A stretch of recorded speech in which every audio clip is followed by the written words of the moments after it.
అనేక దేవాలయాల్లో శ్రీ మహావిష్ణువు వివిధ అవతారాల్లో దర్శనమిస్తూ ఉంటారు. కానీ సింహాచలంలో మాత్రం మనం 2 అవతారాలను ఒకే చోట దర్శించుకోవచ్చు. సింహాచలంలో ప్రత్యేకంగా నిలిచేవి చందనం, గిరి ప్రదక్షిణ. ఆషాఢ పౌర్ణమి సందర్భంగా చతుర్దశి నాడు లక్షలాది మంది భక్తులు సింహగిరి ప్రదక్షిణ చేయడం ఆనవాయితీ.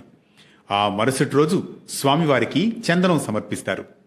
ఈ చందనం సమర్పించడం వెనుక ఉన్న ఆంతర్యమేంటో తెలుసుకుందాం. విష్ణువు హిరణ్యాక్షుణ్ణి వధించేందుకు వరాహావతారాన్ని, హిరణ్యకశ్యపుణ్ణి సంహరించేందుకు నృసింహావతారాన్ని దాల్చాడు.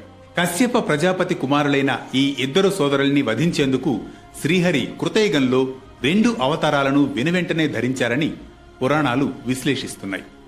హిరణ్యాక్షుణ్ణి వధించి వరాహావతారాన్ని విరమించేలోగా హిరణ్యకశిపుడు ప్రహ్లాదుణ్ణి సముద్రంలోకి నెట్టివేస్తాడు. తనను రక్షించమని ప్రహ్లాదుడు పిలవడంతో స్వామివారు తొందరలో వరాహ రూపం వదలకుండానే నృసింహుడిగా ప్రత్యక్షమవుతాడు.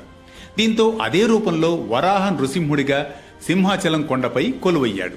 అయితే హిరణ్యకశ్యపుణ్ణి అంతమొందించిన తర్వాత నృసింహుడు ప్రళయ భీకరంగా జ్వాలామాలికలతో కనిపించేసరికి సమస్త సృష్టి భయపడింది. బ్రహ్మతో సహా సకల దేవతలు ప్రార్థించినా ఫలితం లేకుండా పోతుంది. అప్పుడు బ్రహ్మకు గతంలో తాను చందన వృక్షానికి ఉగ్రత, ఉష్ణం, తాపం నివారించే శక్తిని వరంగా అనుగ్రహించిన విషయం గుర్తుకు వస్తుంది. అదే విషయం ప్రహ్లాదుడికి చెప్పి చందనంతో స్వామి ఉగ్రత్వాన్ని తగ్గించమని సూచించాడు. ప్రహ్లాదుడు చేసిన చందన సేవ వల్ల ఆ వరాహ నరసింహస్వామి శాంతించి ప్రహ్లాదుణ్ణి వరం కోరుకోమంటాడు. సింహాచలం కొండ మీద సదా కొలువుదీరమని ప్రహ్లాదుడు వరం కోరుకున్నాడు.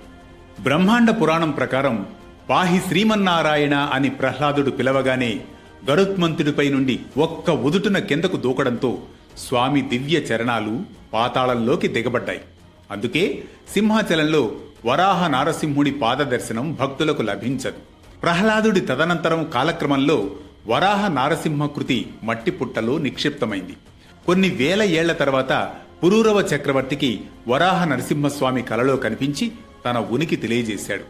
వైశాఖ శుద్ధ తదియనాడు సింహాచలం కొండపై వరాహ నృసింహుడి విగ్రహం బయటపడింది.